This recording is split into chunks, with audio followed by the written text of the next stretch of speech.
बौद्ध सहरर राजघाटଠାରେ ଝାଡ଼ରାଜିଙ୍ଗସ୍ଥିତ ବୃଦ୍ଧାଶ୍ରମର ଅସହାୟ ମୃତ ଅନ୍ତେବାସୀଙ୍କ ଶବ ସତ୍କାର କଲେ ରାମଲୀଳା ନାଟ୍ୟ ସଂସଦ ବୌଦ୍ଧର ସଦସ୍ୟମାନେ।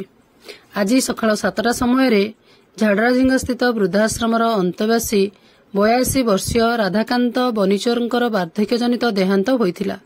ଯେହେତୁ ସେ ଜଣେ ନିରାଶ୍ରୟ ବୃଦ୍ଧ ଥିଲେ ଓ ଆଶ୍ରମରେ ରହୁଥିଲେ, ତାଙ୍କର କେହି ସମ୍ପର୍କୀୟ ନାହାନ୍ତି, ଯାହାଫଳରେ ବୃଦ୍ଧାଶ୍ରମର କାର୍ଯ୍ୟକର୍ତ୍ତା ଶବ ସତ୍କାର ପାଇଁ ଶ୍ରୀ ରାମଲୀଳା ନାଟ୍ୟ ସଂସଦ ବୌଦ୍ଧର ସଦସ୍ୟଙ୍କ ସହ ଯୋଗାଯୋଗ କରିଥିଲେ।